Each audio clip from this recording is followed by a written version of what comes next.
My son promised it was something quick, so I signed, and he took the house. That signature erased me from my own life. Today, I'm going to tell you something I never thought I'd share. If you also believe that we still have value, even after 60, type 1 in the comments. And please, leave a like and subscribe. Let's show that we're strong together. My name is Eleanor Bryant, and I'm 78 years old. I'm sitting in what used to be my kitchen, surrounded by boxes that contain the remnants of a life I thought was mine. The morning light filters through curtains I hung 35 years ago, casting shadows across the linoleum floor I mopped countless times while raising my son alone. My hands shake as I hold the eviction notice. The paper is crisp, official, stamped with the kind of authority that doesn't care about stories or sacrifices. It smells like the lawyer's office where my son David sat across from me just 2 weeks ago. His smile as warm as it was when he was 6 years old and telling me about his day at school. "Mom, I just need you to sign something for me," he had said, his voice carrying that familiar tone of gentle persuasion he'd perfected over the decades. "It's just a formality for the bank. A quick document so I can take care of the utilities and taxes for you. You won't have to lift a finger again." I remember the relief that flooded through me at those words. After years of struggling with paperwork that seemed to grow more complicated with each passing month, after nights spent hunched over bills with my reading glasses slipping down my nose, the idea of someone else handling these burdens felt like a gift from heaven. The pen felt heavy in my arthritic fingers as I signed my name at the bottom of the document, Eleanor Marie Bryant. The same signature I'd used to sign his report cards, his permission slips, his college loan applications. The signature that had endorsed every sacrifice I'd made for his future. I didn't read the fine print. Why would I? This was David, my golden boy, the child I'd raised with every ounce of strength in my body after his father walked out on us when David was just 6 years old. The memory of that abandonment still burns. I came home from my double shift at the diner to find a note on the kitchen counter, scrawled in handwriting I'd once found romantic. "I can't do this anymore. Take care of yourself, Eleanor." His clothes were gone, his guitar, even the coffee mug I'd bought him for Father's Day. But David and I survived. More than survived. We thrived. I worked 3 jobs to keep us afloat. Cleaning office buildings before dawn, serving coffee and eggs at Murphy's Diner during the day, and taking in sewing at night. My fingers were permanently stained with fabric dye and calloused from needlework. But every dollar earned was a dollar toward David's future. I remember his asthma attacks in the middle of the night, how I'd sit beside his bed for hours, counting each breath, praying to a God I wasn't sure was listening that my baby would make it until morning. I slept sitting up in a chair beside him for 2 years, my back aching but my heart peaceful knowing I could reach him if he needed me. David grew up grateful, or so I thought. He called me his hero in his high school graduation speech, bringing the entire auditorium to tears as he described how his mother had worked miracles to give him opportunities she'd never had.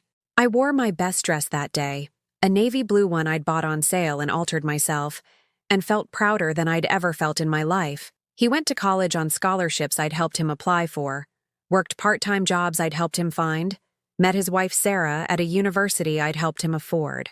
When he graduated with his business degree, he hugged me so tight I could barely breathe and whispered, "Everything I am, I owe to you, Mom." Those words sustained me through the lonely years that followed. As David built his career, married Sarah, and started his own family, our conversations became shorter, our visits less frequent.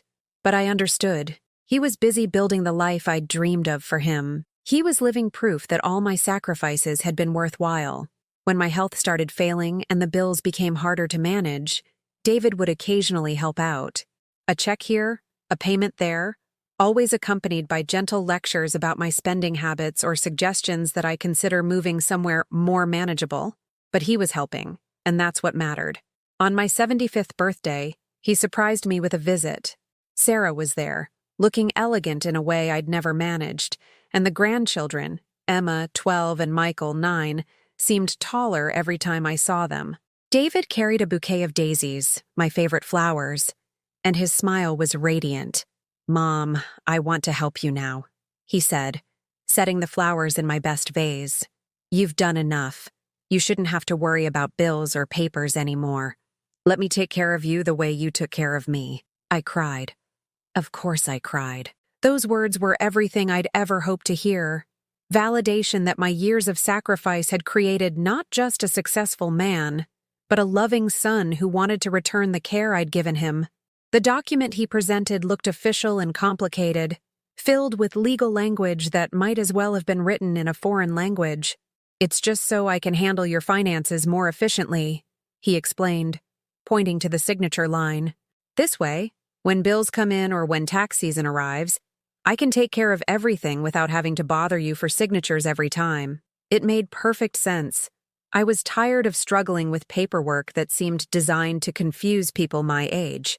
My arthritis made writing painful, and my eyes weren't what they used to be. Having David handle these responsibilities felt like a natural evolution of our relationship, the child caring for the parent who had cared for him.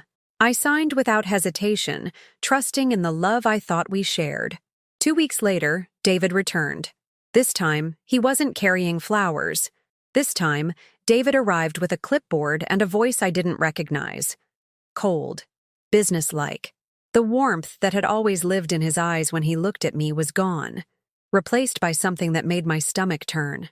"Mom, we need to talk," he said, not bothering to remove his expensive leather shoes despite knowing I'd always asked visitors to respect my clean floors.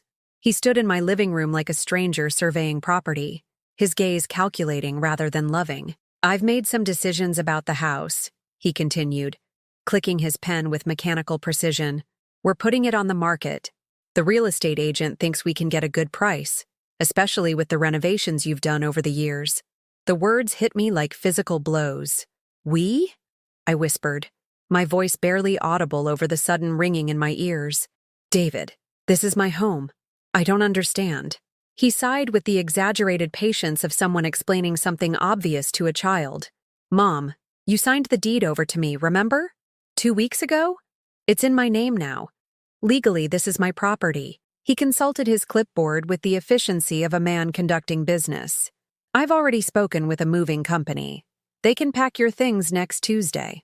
I sank into my favorite armchair, the one I'd reupholstered myself 3 years ago when the original fabric finally gave out. My hands gripped the familiar arms as the room seemed to tilt around me. "But you said it was just for handling bills. You said nothing would change." "Things do change, Mom." His voice carried no trace of the boy who used to climb into my lap when thunderstorms scared him. "I need to think about my family's future. Emma wants to go to private school, and Michael needs tutoring. This house is just sitting here, appreciating in value while you struggle to maintain it." The cruelty of his logic was breathtaking. This house, where I'd nursed him through chickenpox and homework battles, where I'd celebrated every one of his achievements and comforted him through every disappointment, had become nothing more than a financial asset to be liquidated. As he spoke, memories flooded back, memories of everything I'd given him over the years, sacrifices I'd made so willingly that I'd never even thought to keep track. When David was 16 and wanted to join the school's debate team, I'd worked extra shifts to pay for the tournaments and travel expenses.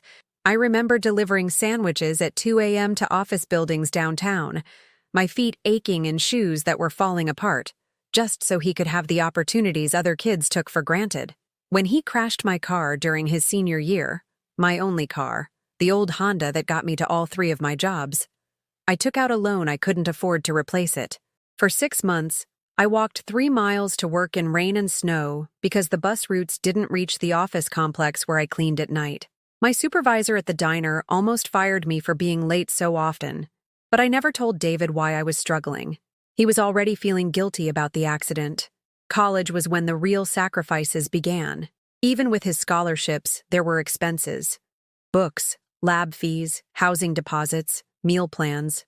I liquidated my small retirement account, the one I'd been building since I was 25, contributing $20 a month, even when $20 meant choosing between groceries and utilities. "Education is the only thing they can't take away from you," I'd told him, echoing words my own mother had said to me. I wanted him to have everything I'd been denied, every opportunity that had passed me by when I'd had to drop out of high school to help support my family. I sold my mother's jewelry, Her wedding ring, the pearl necklace she'd worn to church every Sunday, the antique brooch that had been in our family for 3 generations. Each piece went to a pawnshop downtown, where a man with cigarette-stained fingers weighed them and offered me a fraction of their sentimental value. But sentiment didn't pay tuition. When David's roommate's family invited him on a spring break trip to Florida, I picked up a 4th job cleaning houses on weekends so he could go. I wanted him to have normal college experiences, to make friendships that weren't limited by financial constraints. I spent that spring break working 18-hour days, but listening to him describe the beach and the freedom made every aching muscle worthwhile. His wedding was another financial mountain I climbed willingly. Sarah came from a family with money, and their expectations for the ceremony reflected their social status. When David came to me, embarrassed but desperate, asking if I could help with the costs, I didn't hesitate. I took a second mortgage on the house, the same house he was now claiming as his own. The monthly payments strained my budget to the breaking point, but seeing David's face when he realized he could give Sarah the wedding she dreamed of made every sacrifice feel insignificant. I wore a dress from a discount store to his wedding, altered to fit me by a neighbor who owed me a favor. While other mothers of the groom wore designer gowns and expensive jewelry, I sat in the front row wearing shoes I'd owned for 5 years, and a smile that cost me everything but gave me joy. When Emma was born, I was there for every sleepless night during David and Sarah's early weeks of parenthood. I cooked meals, did laundry, changed diapers, and rocked my granddaughter to sleep while they slept. When Sarah went back to work, I became Emma's unofficial babysitter, caring for her 3 days a week while refusing any payment. Family doesn't charge family, I'd say when they offered money.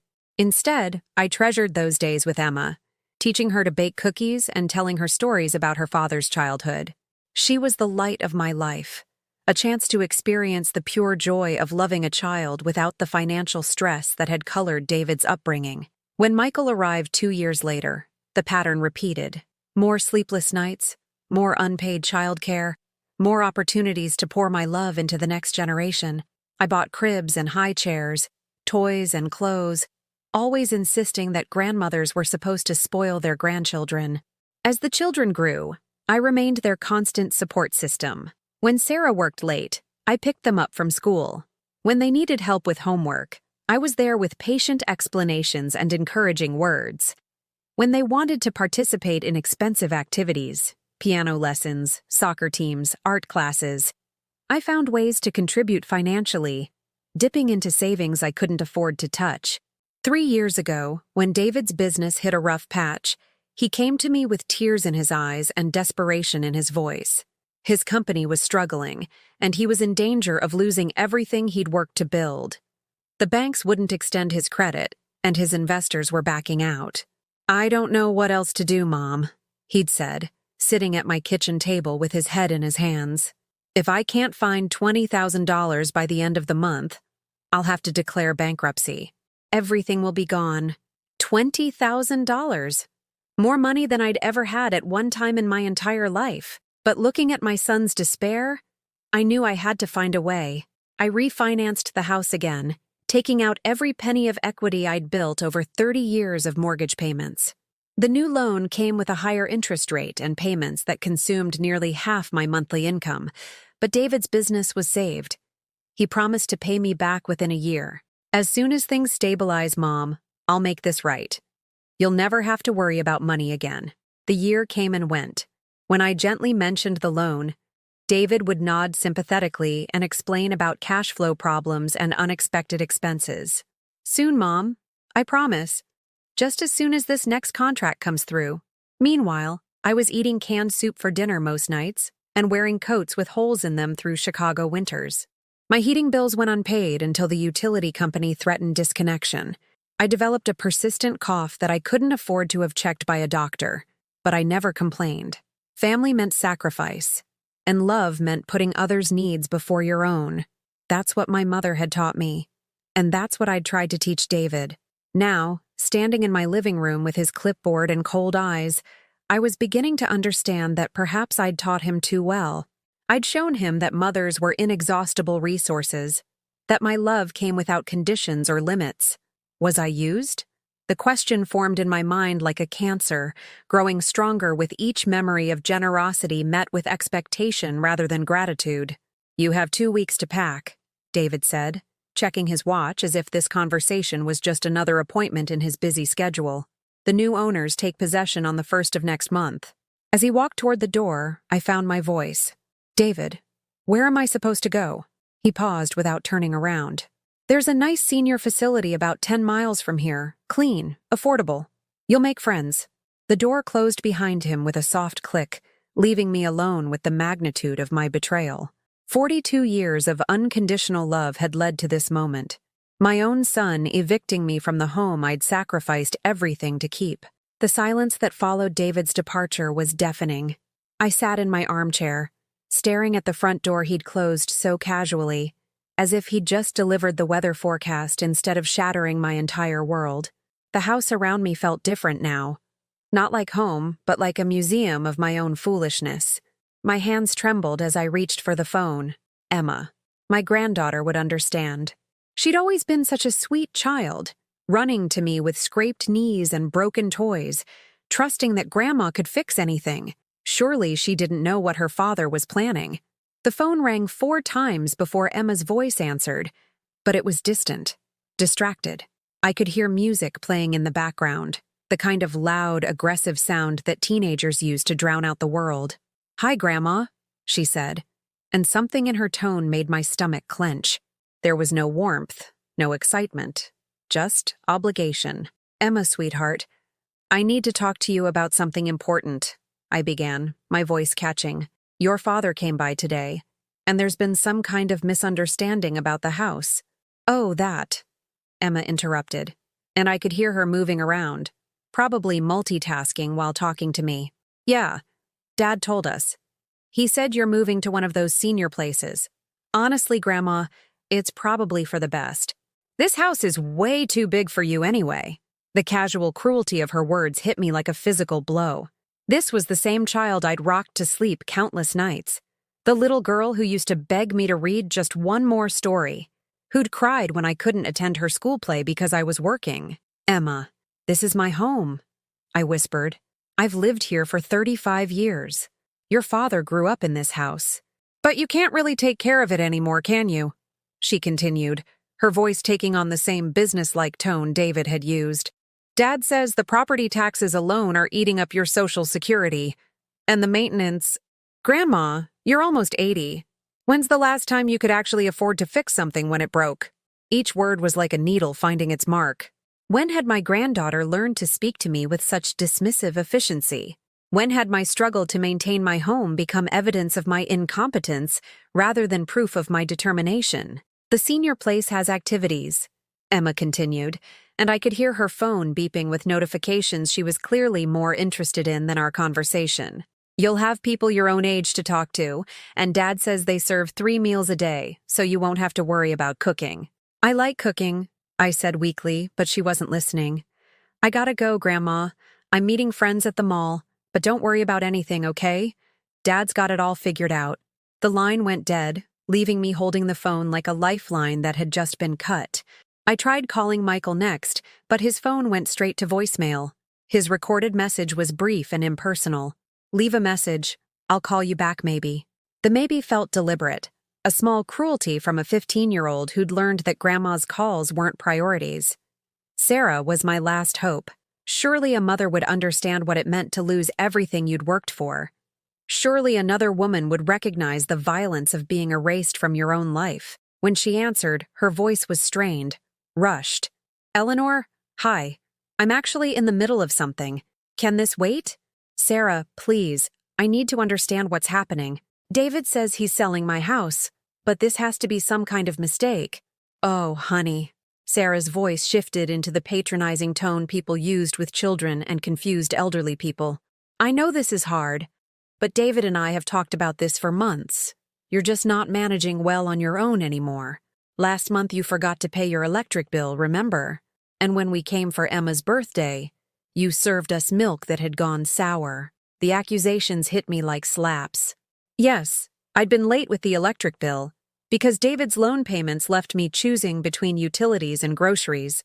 And yes, The milk had been past its date, because I'd been buying the smallest containers I could afford, and sometimes they sat too long in a refrigerator I kept at a higher temperature to save money. But these weren't signs of mental decline. They were symptoms of poverty, of a fixed income stretched beyond its limits by a lifetime of generosity to the very people now using my struggles as evidence of my incompetence. "We're worried about you," Sarah continued, her voice dripping with false concern. "What if you fell and no one found you for days? What if you left the stove on and started a fire? David feels terrible about having to make this decision, but someone has to be the adult here, the adult." As if 42 years of responsible decision-making, of raising a child alone, of managing a household and multiple jobs simultaneously, had somehow been erased by a few missed bills and expired dairy products. "Sarah, this house is all I have," I pleaded. "It's my security, my independence. Without it, I'm completely dependent on family who loves you," she interrupted smoothly. "Eleanor, we're not abandoning you. We're taking care of you. There's a difference." But there wasn't a difference, was there? Both scenarios left me powerless, homeless, dependent on the mercy of people who clearly saw me as a burden rather than a person worthy of respect. After Sarah hung up, I sat in my kitchen as darkness fell around me. I didn't turn on the lights. What was the point of running up an electric bill for a house that was no longer mine? Instead, I sat in the shadows and tried to understand how I'd become so invisible to the people I'd given everything to protect. The refrigerator hummed its familiar tune, a sound that had comforted me for years but now seemed like a countdown timer marking my final days in this space.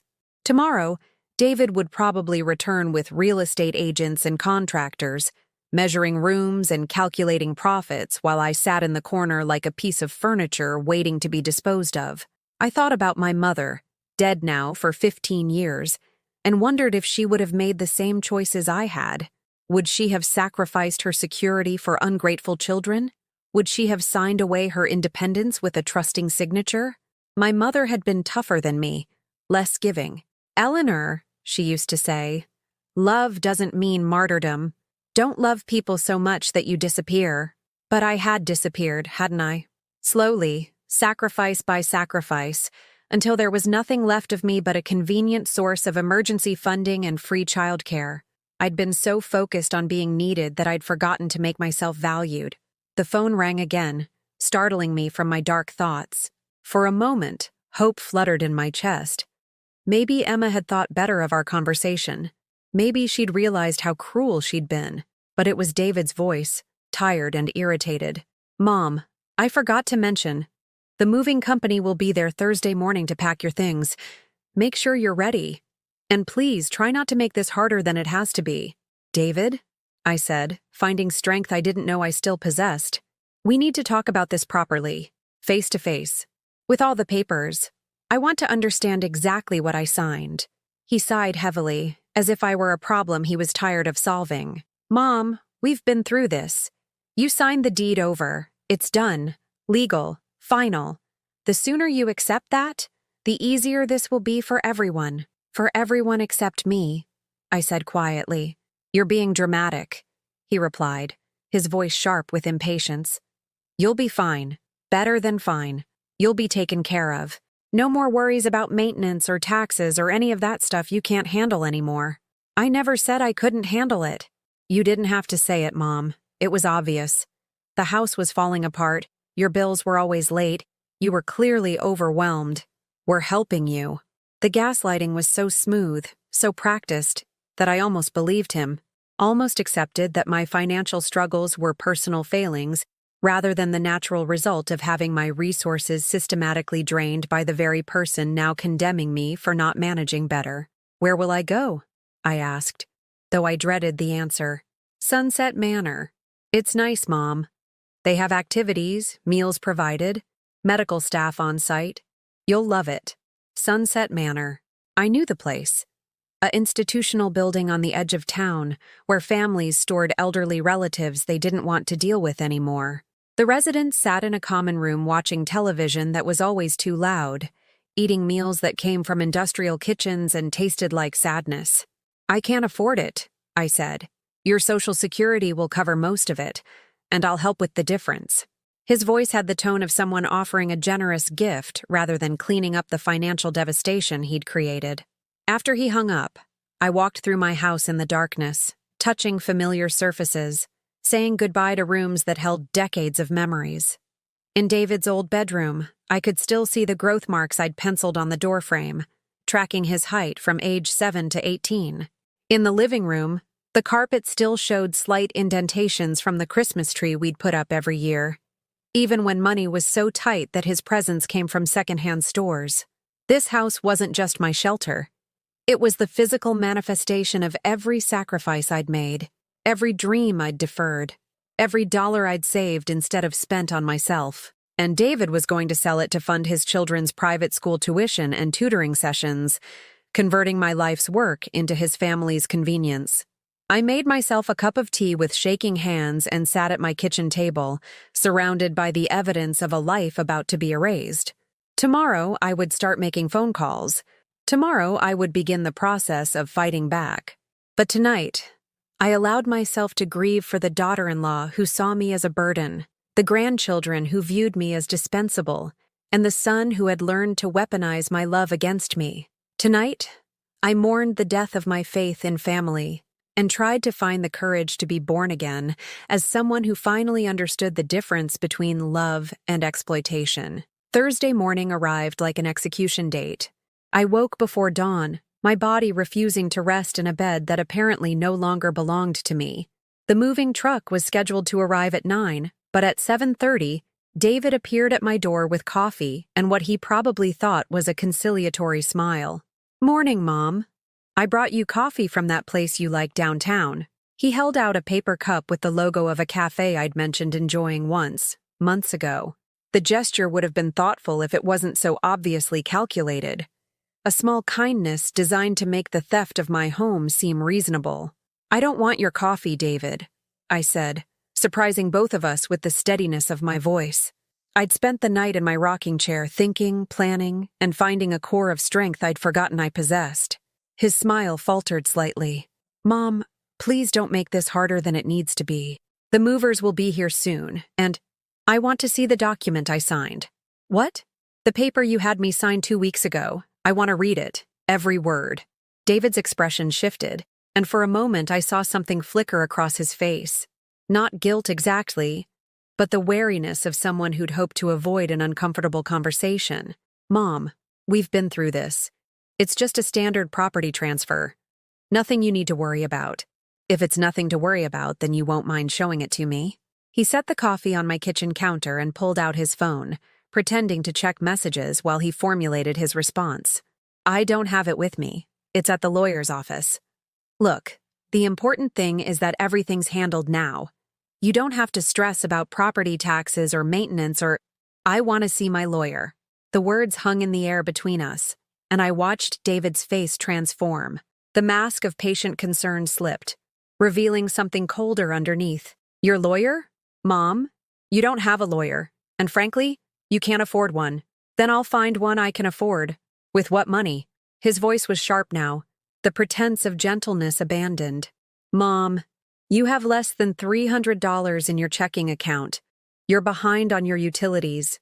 Your savings are gone. What lawyer is going to take on a case for someone with no money?" The cruelty of his words was breathtaking. He was using my poverty he'd helped create, as a weapon against me.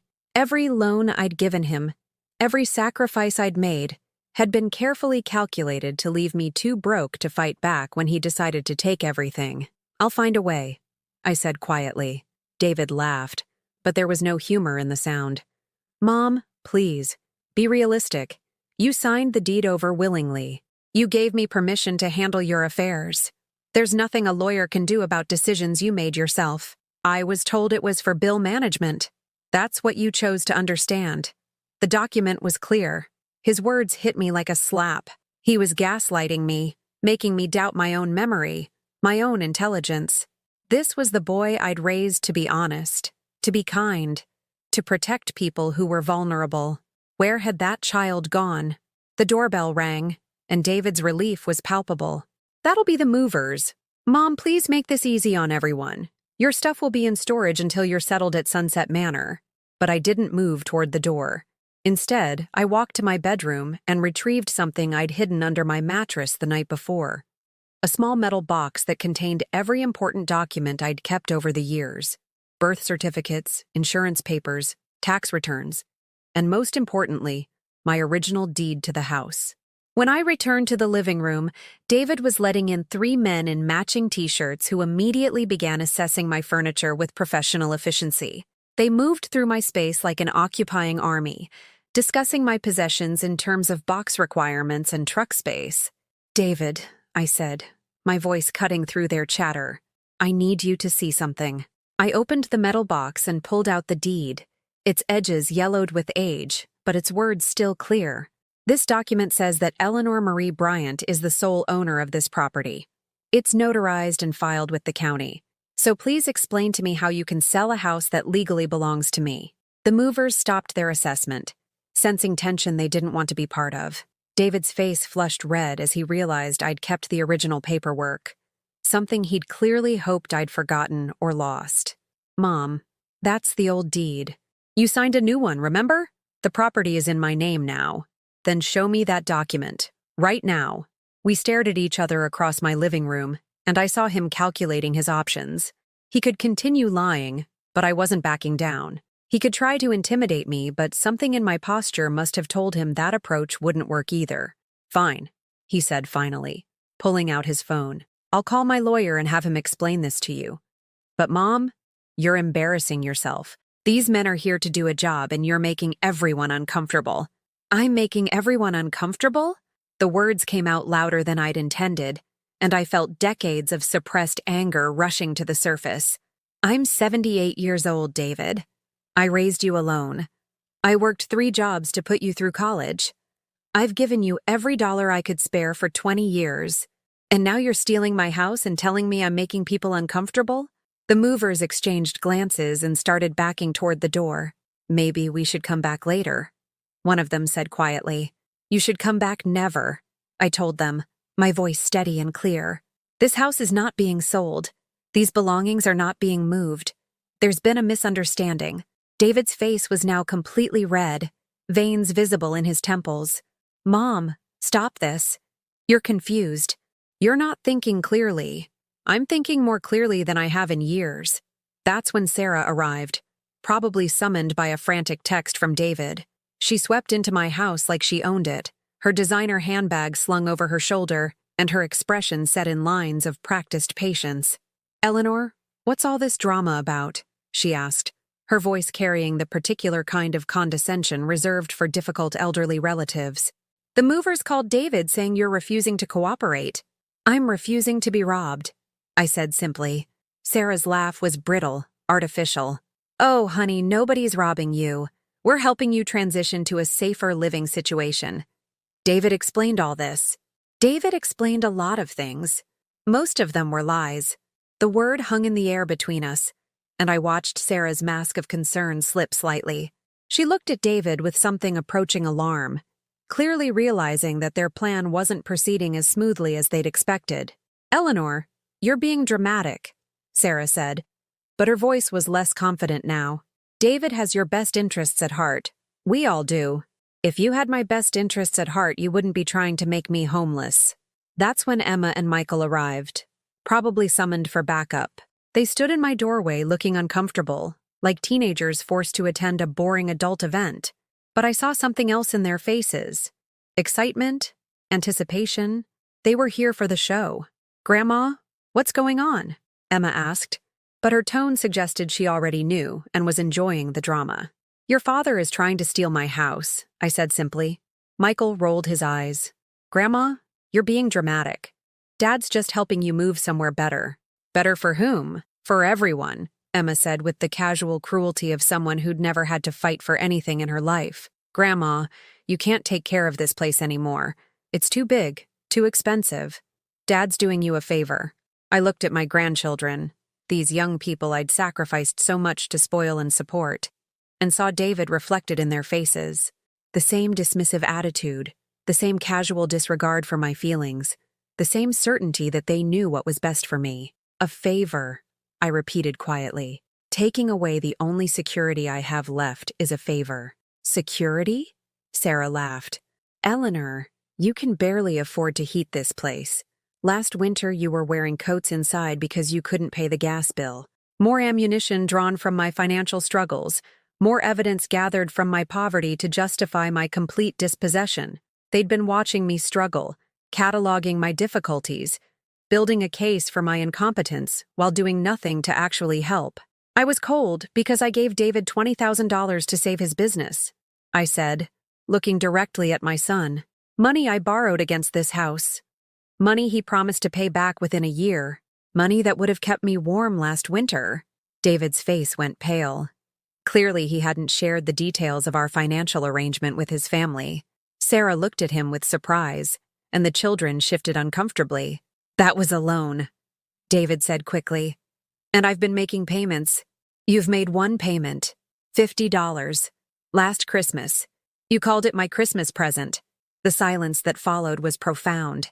I watched as my family processed this information, watched as the narrative of my incompetence collided with the reality of their own exploitation.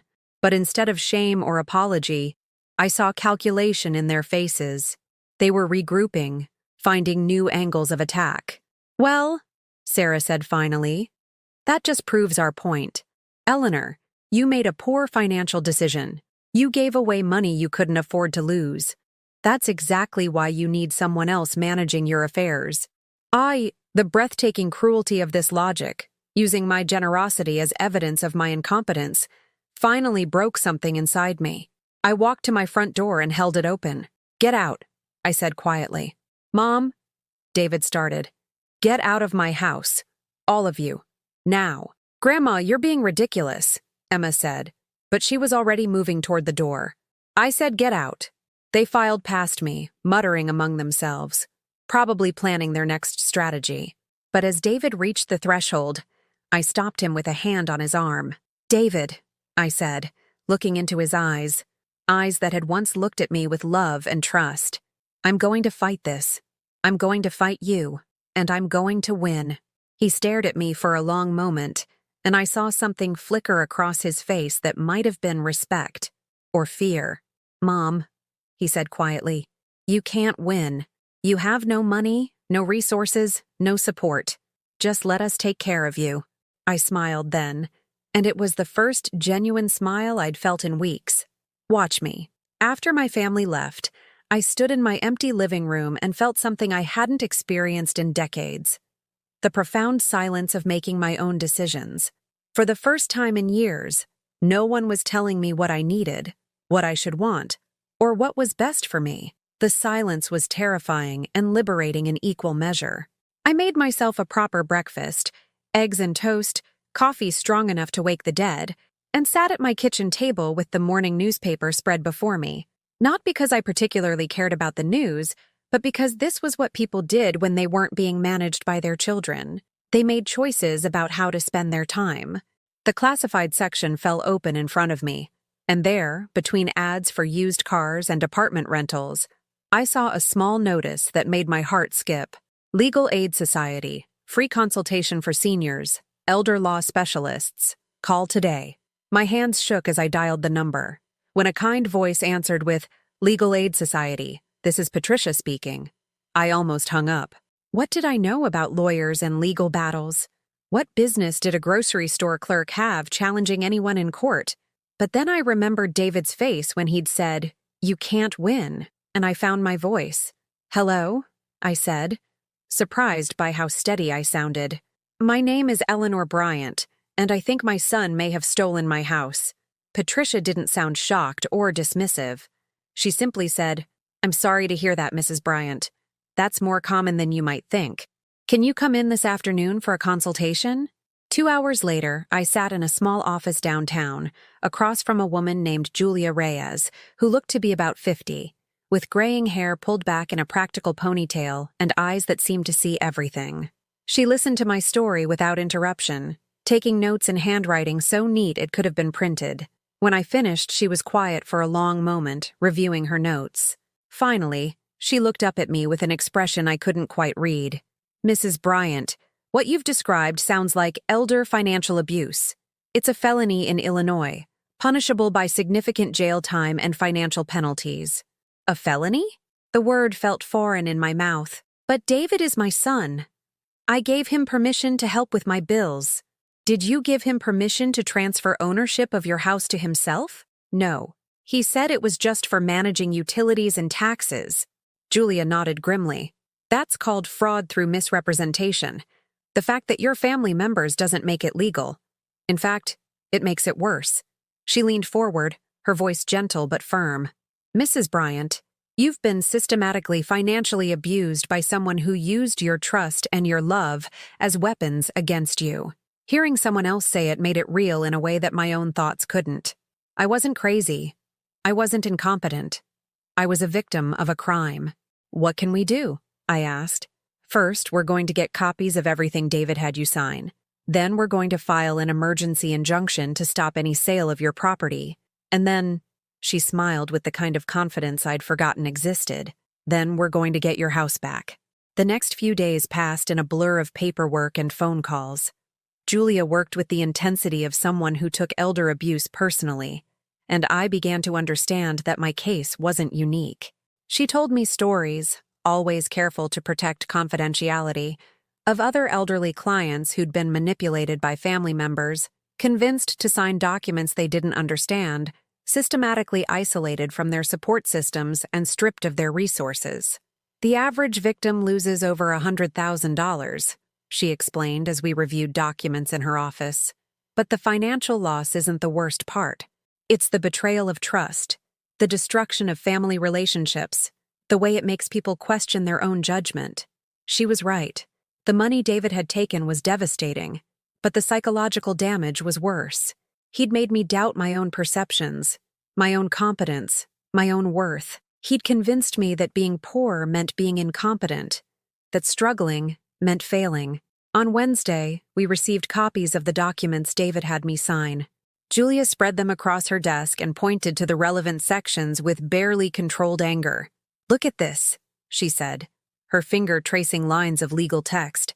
This isn't a bill management authorization. This is a complete property transfer deed.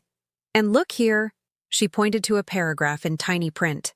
It specifically states that you're transferring full ownership rights with no compensation and no reversionary interest.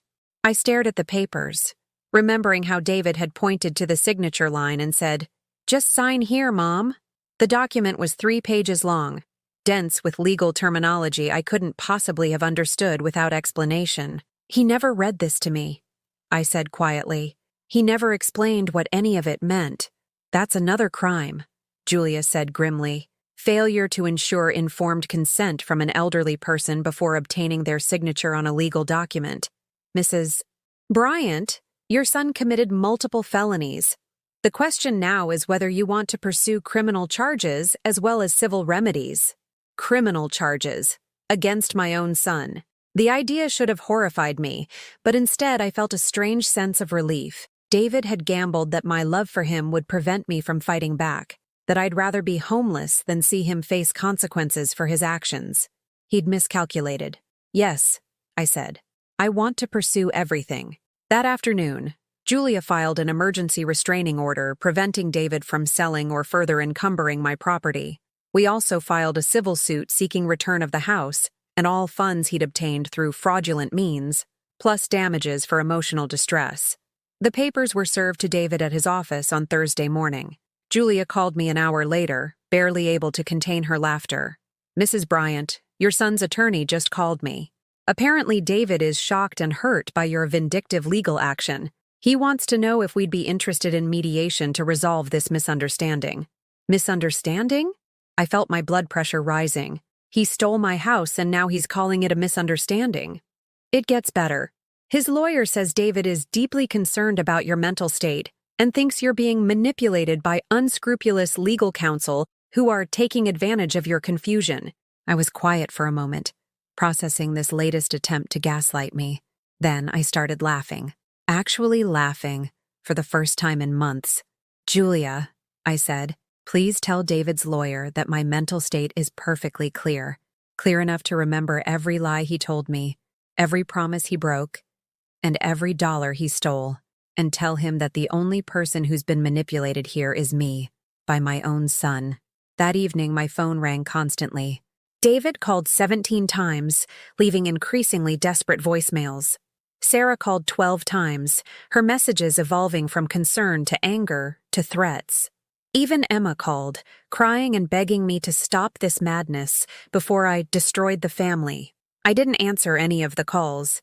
Instead, I sat in my rocking chair, my legally owned rocking chair in my legally owned house, and listened to their panic with growing satisfaction. For 42 years, I'd answered every call, solved every problem, provided every solution they needed. Now they could experience what it felt like to need something from me and not get it. The voicemails revealed more than they probably intended. David's messages showed a progression from disbelief to anger to fear, as he realized I wasn't backing down. Sarah's calls included threats to cut off all contact with the grandchildren if I didn't come to my senses. Emma's tearful pleas centered entirely on how my actions were affecting her, with no acknowledgement of how their actions had affected me. But it was Michael's single voicemail that cut the deepest. "Grandma, Dad says you're trying to send him to jail. That's really messed up. Family doesn't do that to family. Family doesn't do that to family." The irony was stunning. Where had that principle been when David was stealing my house? Where was family loyalty when they were planning to make me homeless? Apparently, family solidarity only worked in one direction, from me to them, never the reverse. Friday morning brought a knock at my door that made my heart skip. Through the peephole, I could see David standing on my porch, holding a bouquet of flowers and looking properly contrite. For a moment, muscle memory almost made me open the door. This was the scene I'd imagined countless times, David realizing his mistake, apologizing, making things right. But I didn't open the door. Instead, I spoke through it. "Whatever you have to say, David, you can say it through your lawyer. Mom, please, can we just talk? As family? We stopped being family when you stole my house." I heard him sigh heavily, then saw him sit down on my porch steps. He stayed there for 20 minutes, occasionally calling my name or knocking gently. I watched him through my living room window, this middle-aged man I'd raised with such hope and love, and felt nothing but pity. When he finally left, he placed the flowers by my door. I left them there until they wilted, a symbolic reminder that pretty gestures couldn't undo calculated cruelty. That weekend, something unexpected happened. My neighbor, Mrs. Patterson, who'd lived next door for 15 years with minimal interaction beyond polite waves, appeared at my door with a casserole and a determined expression. "Eleanor," she said without preamble, "I don't know what's going on with your family situation, but I heard raised voices the other day, and I saw that boy of yours serving you with papers. If you need anything at all, you just ask." Her kindness brought tears to my eyes. Here was someone who barely knew me, offering help without conditions or expectations. The contrast with my own family's behavior was stark and painful. "Thank you," I managed to say. "I think I'm going to be okay." "I know you are," she said firmly. "I've watched you maintain this house and this yard for 15 years, through ice storms and heat waves and everything in between. You're stronger than people give you credit for." As she walked back to her own house, I realized something profound. I'd been so focused on my family's opinion of me that I'd forgotten other people might see me differently. To Mrs. Patterson, I wasn't a confused elderly woman who needed management. I was a neighbor who'd proven her competence through 15 years of quiet reliability. That night, I slept better than I had in weeks. For the first time in months, I wasn't afraid of tomorrow. I had a lawyer who believed in me, a legal system that protected me, and most importantly, I had myself. I was finally learning the difference between being alone and being free. 3 weeks after filing the lawsuit, Julia called with news that made my hands tremble. "Eleanor, we've received David's financial records from the subpoena. You need to see these immediately." I met her at her office an hour later, where she had spread dozens of bank statements and financial documents across her conference table like evidence at a crime scene. And in many ways, that's exactly what they were. "Your house was appraised at $420,000. Julia began, her voice tight with controlled anger. David sold it for $390,000, claiming he needed to move it quickly. But look at this. She pointed to a bank statement dated just 3 days after the sale. He deposited the entire amount into a new account, then immediately transferred $200,000 to an investment portfolio in his name only. My legs gave out, and I sank into the nearest chair. Nearly $500,000. The house I'd bought for $38,000 in 1988, that I'd improved and maintained and loved for 35 years, was worth almost $500,000. There's more, Julia continued grimly. The remaining money went toward paying off his business debts, buying a luxury car, and putting a down payment on a vacation rental property in Florida.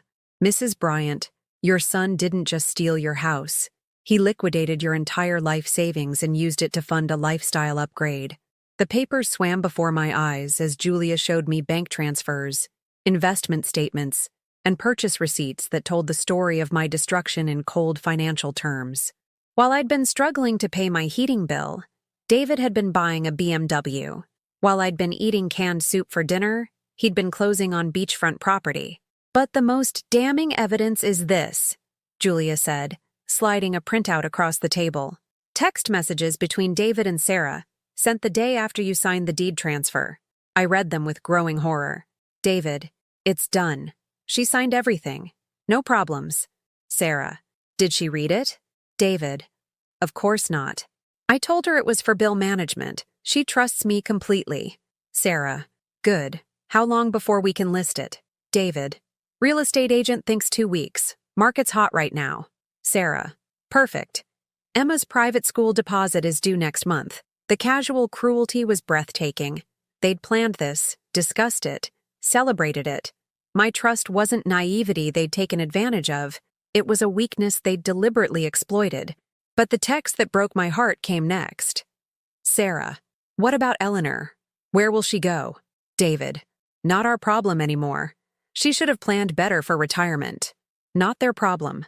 After 42 years of making their problems mine, of sacrificing my security for their advancement, of choosing their needs over my own comfort repeatedly and without question, I had become not their problem. Julia, I said quietly, I want them to face criminal charges. All of them. Sarah too? She knew. She participated. She's as guilty as he is. Julia nodded slowly. The district attorney will want to review this evidence. Elder financial abuse prosecutions have been increasing lately. They're taking these cases very seriously. That afternoon, we met with Assistant District Attorney Rebecca Martinez, a sharp-eyed woman in her 40s who listened to my story with the kind of focused attention that made me feel heard for the first time in months. Mrs. Bryant, she said after reviewing our evidence, this is one of the clearest cases of elder financial abuse I've seen. The premeditation evident in these text messages, combined with the fraudulent misrepresentation of the documents, makes this a slam-dunk prosecution. What does that mean for David?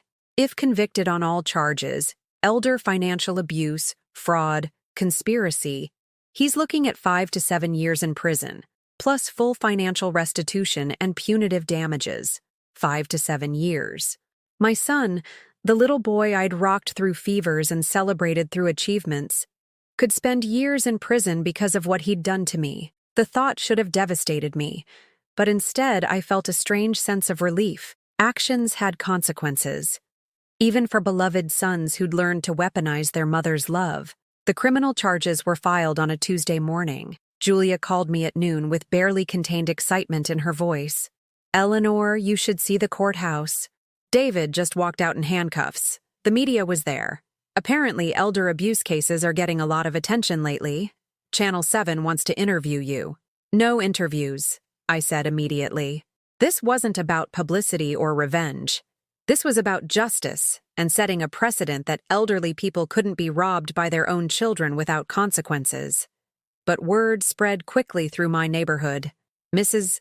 Patterson appeared at my door that evening with a bottle of wine and a triumphant smile. Eleanor Bryant, she said, you are my hero. Do you know how many women our age get taken advantage of by their families and never fight back? You're showing everyone that we don't have to be victims. As if summoned by her words, my phone began ringing. The first call was from David's cell phone, but when I answered, it was Sarah's voice that came through, shaking with rage. "How could you do this to him?" she screamed. "He's been arrested, Eleanor. Arrested! His boss saw it on the news. He's been suspended from work. His reputation is ruined." "His reputation should be ruined," I replied calmly. "He's a thief. He's your son. My son died the day he decided to steal my house." The line went quiet for a moment. Then Sarah's voice returned, colder and more calculated. "You'll never see your grandchildren again. Ever. I'll make sure of that." "Ah, Sarah," I said, and my voice was steadier than I'd heard it in years. "You've just threatened to use children as weapons against their grandmother because their father got arrested for stealing from me. Think about what that says about you as a person." I hung up before she could respond. The calls continued throughout the week. Emma left tearful voicemails begging me to fix this and make it right. Michael's messages were angry, accusatory. I was destroying his family, ruining his father, acting crazy and vindictive. But it was David's call that surprised me most. He called from jail, his voice hollow and defeated. "Mom," he said, "I need you to drop the charges. Please, I'll lose everything. My job, my house, my kids' respect. Please don't do this to me." "David," I said quietly, "what did you think would happen when you stole from me? Did you think there would be no consequences? I didn't steal anything. I was trying to help you." Even now, facing prison, he couldn't admit what he'd done. The gaslighting was so ingrained that he might actually believe his own lies. "You were helping yourself to my house," I said. "The text messages prove it.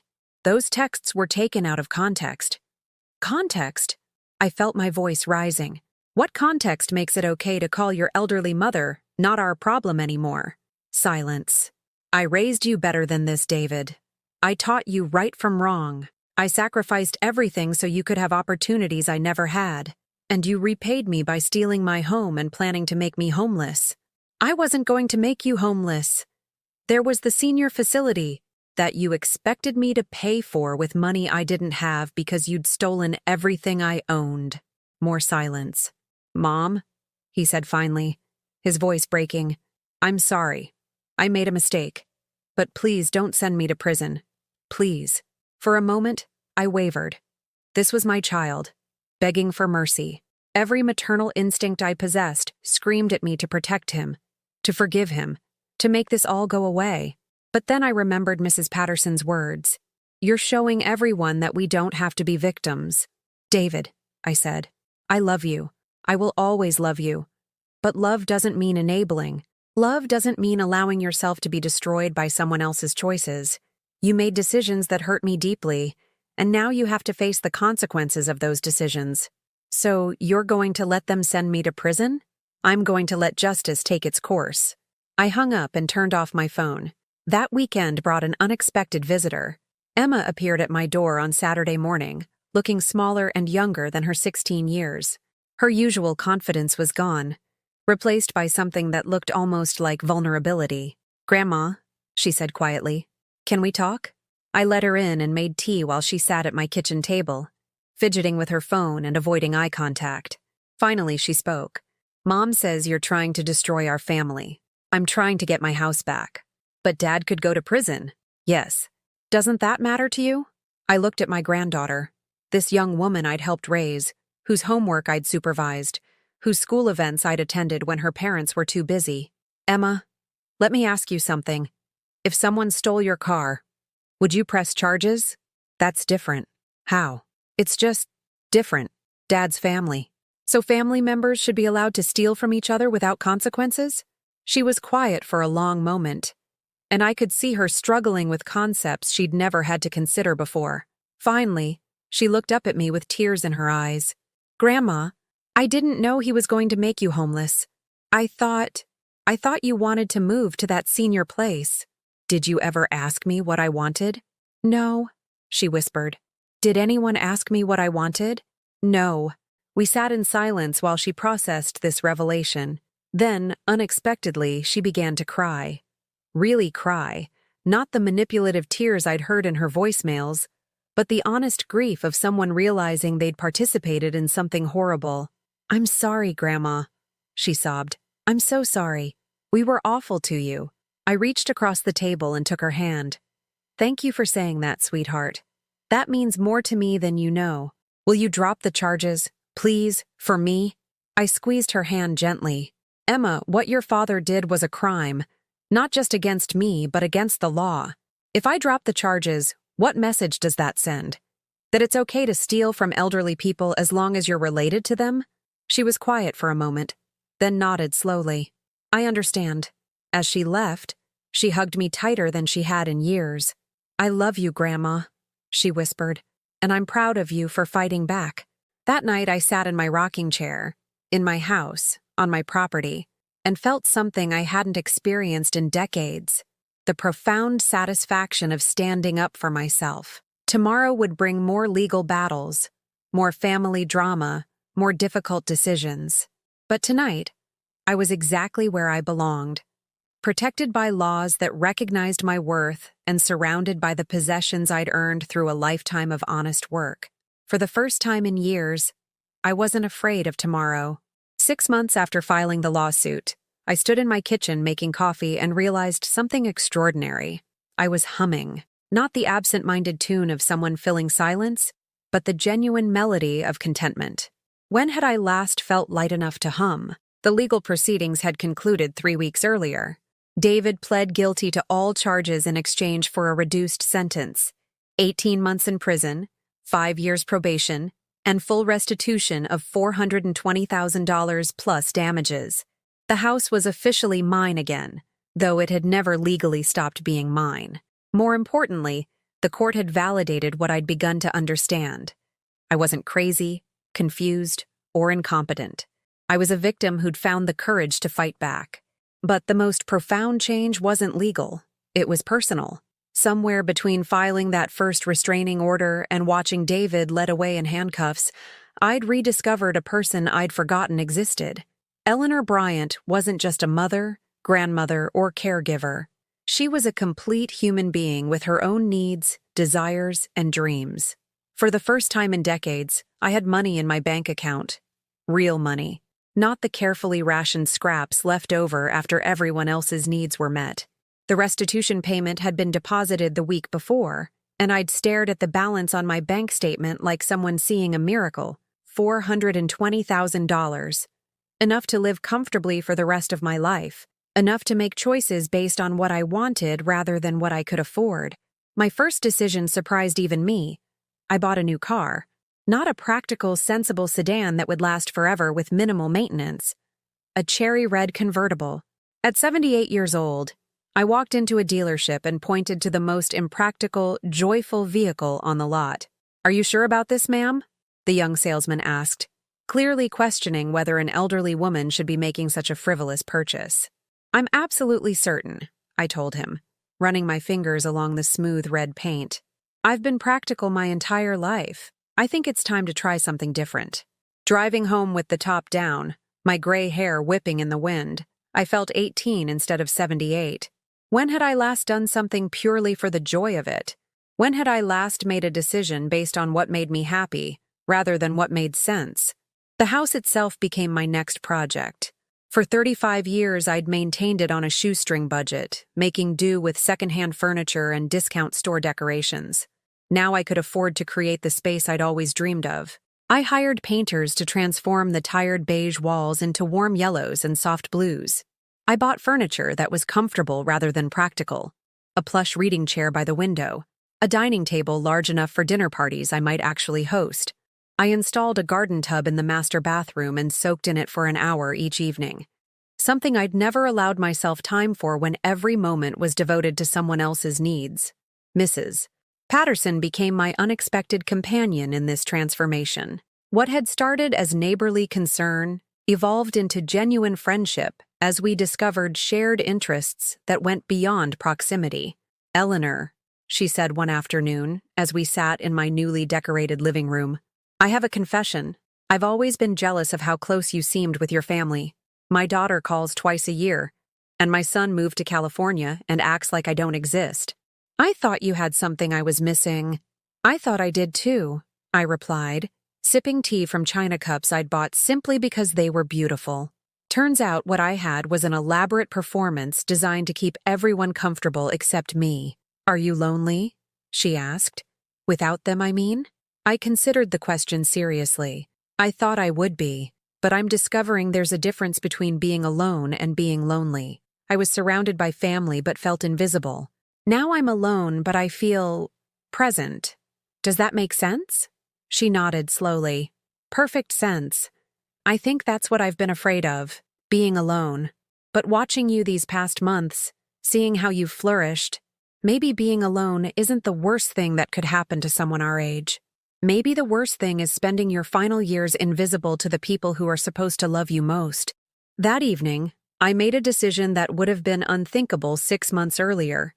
I booked a cruise. Not a practical trip to visit family or a modest vacation within driving distance. A month-long cruise through the Mediterranean, with stops in Italy, Greece, and Spain.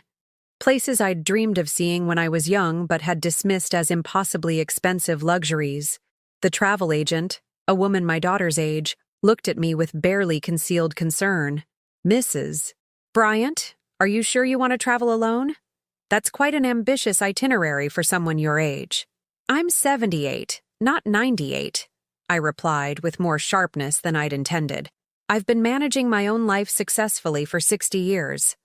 I think I can handle a cruise ship, but her question planted a seed of doubt. Was I being foolish? Was this the kind of reckless behavior that had convinced my family I needed management? Then I remembered David's voice. She should have planned better for retirement. I had planned. I'd planned by working 3 jobs and saving every penny I could spare. I'd planned by maintaining my house and building equity. I'd planned by sacrificing my own comfort to help my family succeed. My planning had been perfect, until my own son stole the results of 40 years of careful planning. Now I was planning differently. I was planning for joy. The cruise departure was still 2 months away, but preparing for it became a source of daily excitement. I bought new clothes. Not practical polyester that would hide stains and wrinkles, but flowing fabrics and colors that made me feel vibrant.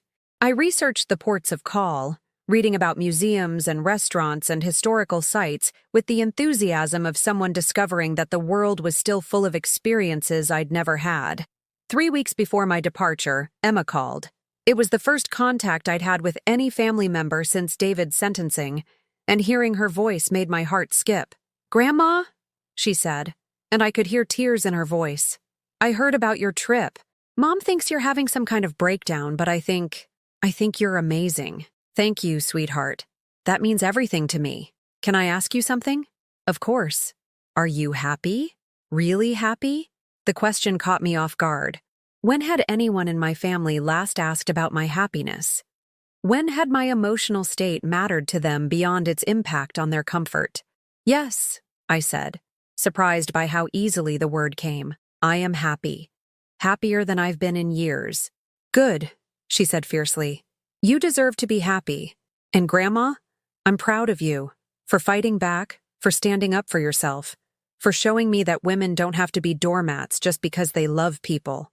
After she hung up, I sat in my garden, the garden I'd replanted with flowers I chose simply because they were beautiful, and cried. But these weren't tears of sadness or anger. They were tears of relief, of recognition, of profound gratitude for this unexpected chapter of my life. A week later, Michael called. The conversation was awkward, stilted, but he made an effort I hadn't expected. "Grandma, I wanted to apologize. For the things I said, for the way I acted. Mom and Dad told us you were confused, but now I understand that we were the confused ones. Thank you for saying that. Dad's getting out next month. He'll be on probation for years and he lost his job. Mom's talking about divorce." I felt a pang of sadness for the family that was fracturing, but I also felt something else. Relief that the consequences were reaching everyone who'd participated in my abuse, not just me. "I'm sorry your family is struggling," I said honestly. "Are you?" he asked. "Sorry, I mean. Because you don't sound sorry." His question made me think. Was I sorry that David was in prison?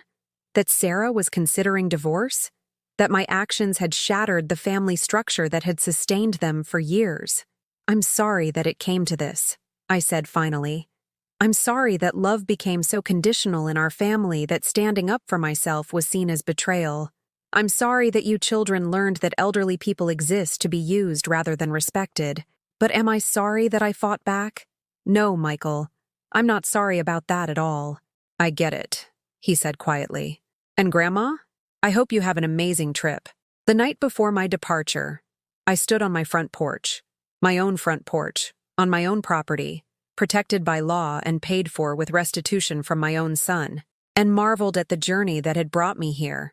6 months ago, I'd been a victim, confused, frightened, convinced that my poverty and struggles were evidence of personal failure. I'd believed that love meant surrender, that being a good mother meant accepting any treatment my family chose to give me. Now I understood that love without respect was manipulation, that family relationships required mutual consideration, not just endless sacrifice from one party, that my value as a human being wasn't determined by my usefulness to others. I'd learned to say no. More importantly, I'd learned that saying no didn't make me selfish. It made me human. As I went inside to finish packing for my Mediterranean adventure, I caught sight of myself in the hallway mirror. The woman looking back at me bore little resemblance to the frightened, defeated person who'd sat in this same hallway 6 months ago, reading an eviction notice with shaking hands. This woman stood straight. Her eyes were clear and determined. Her smile was genuine, not the practiced expression of someone trying to keep everyone else comfortable. This woman was free. Tomorrow, I would board a plane to Rome and begin the most exciting chapter of my life. Not because I was running from something, but because I was running toward something, toward the life I'd always deserved but had never claimed. Eleanor Bryant was about to see the world, and the world was about to meet a woman who'd finally learned her own worth. 1 year later, I'm sitting on the terrace of a small cafe in Santorini, watching the sunset paint the Mediterranean in shades of gold and rose. My journal lies open beside me, filled with sketches of ancient ruins, pressed flowers from Tuscan gardens, and notes about conversations with fellow travelers who've become unexpected friends. The woman who boarded that cruise ship 8 months ago was tentatively hopeful, still testing the boundaries of her newfound freedom. The woman writing in this journal today is transformed, not just by the places I've seen, though standing in the Colosseum and walking through the Louvre changed something fundamental in my understanding of what's possible, but by the discovery that Eleanor Bryant is someone worth knowing. I've learned to speak conversational Italian from Maria, a widow from Naples who became my traveling companion through southern Italy. I've discovered that I have an eye for photography, something I never had time to explore when every moment was devoted to someone else's needs. Most surprisingly, I've learned that I'm brave, not the quiet endurance I mistook for strength for so many years, but actual courage. The kind that lets you start conversations with strangers, try foods you can't pronounce, and navigate foreign cities with nothing but curiosity and determination. My phone rings, interrupting my sunset meditation. The caller ID shows Emma's name, and I answer with genuine pleasure. Our relationship has evolved into something I never expected, a friendship between two women who respect each other. "Grandma, where are you today?" she asks, and I can hear the smile in her voice. "Greece. About to have dinner at a taverna that's been run by the same family for 4 generations. That sounds amazing. I'm so jealous. You could do this too, you know. Travel, explore, have adventures. You don't have to wait until you're 78 to start living for yourself." There's a pause. Then Emma's voice, more serious now. "I've been thinking about that a lot lately. About how Mom and Dad raised us to see you as this resource, someone whose job it was to solve our problems and fund our dreams. I'm ashamed of how long it took me to see you as a complete person. You were children," I tell her gently. "Children learn what they're taught. But I'm not a child anymore. And I want to do better." Emma is 17 now, about to start her senior year of high school, and the young woman she's becoming gives me hope. She calls me every week, not because she needs something, but because she wants to hear about my adventures and share her own thoughts about college and the future. "How's your father?" I ask. because I've learned that I can feel compassion for David without allowing him to victimize me again. He's different, smaller somehow. He got a job at an insurance company, makes about a third of what he used to earn. Mom filed for divorce last month. She said she couldn't trust him anymore.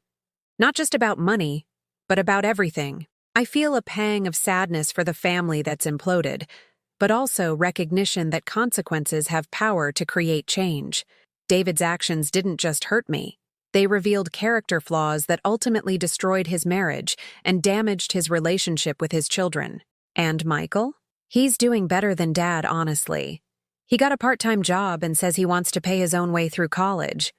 Says he doesn't want to be the kind of person who takes advantage of other people's generosity. This gives me more hope than anything else Emma could have told me.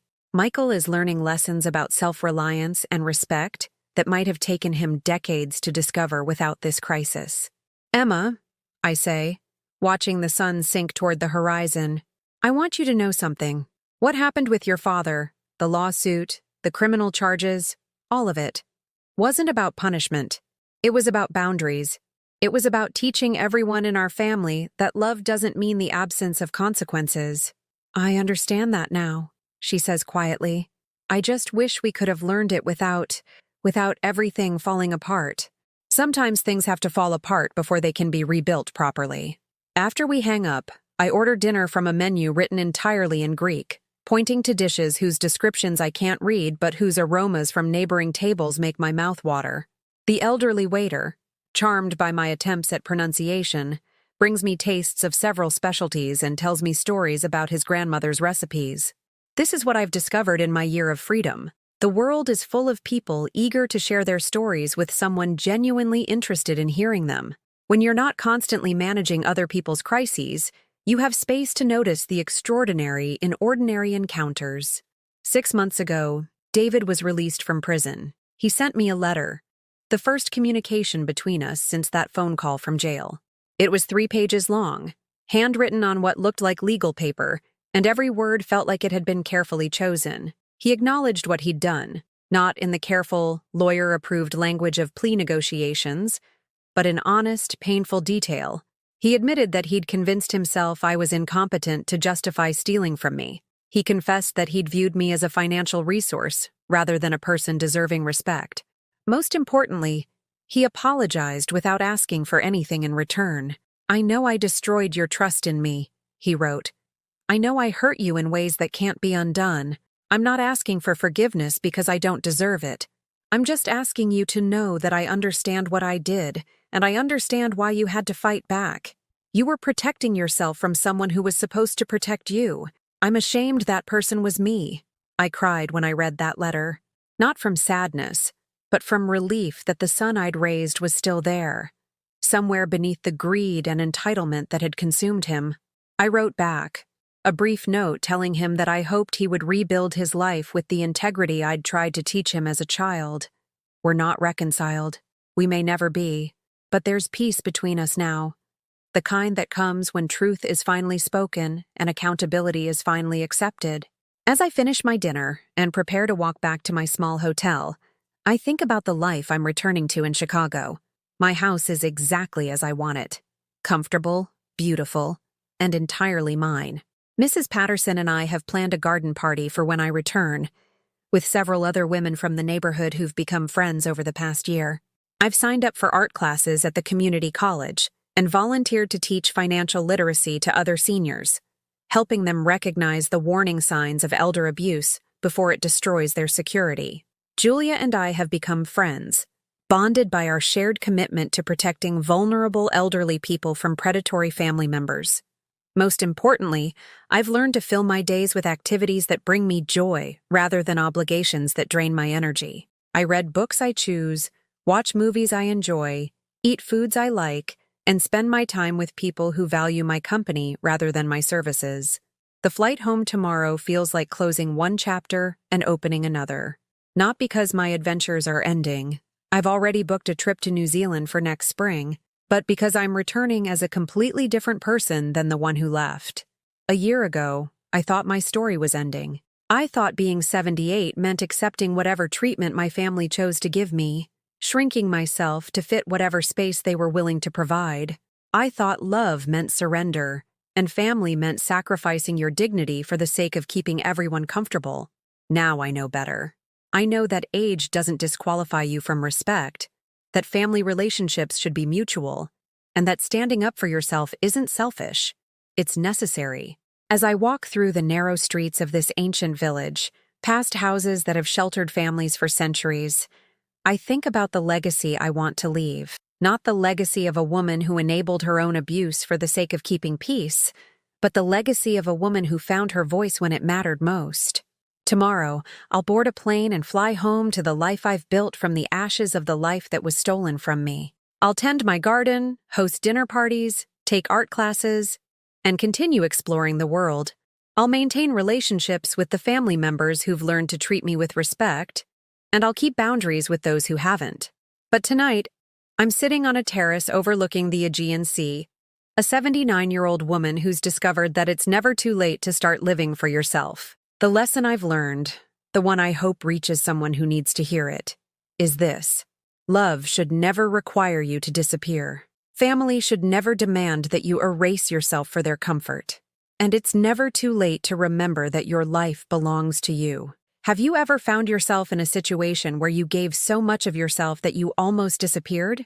Or do you know someone who's being taken advantage of by the very people who claim to love them? Tell me in the comments.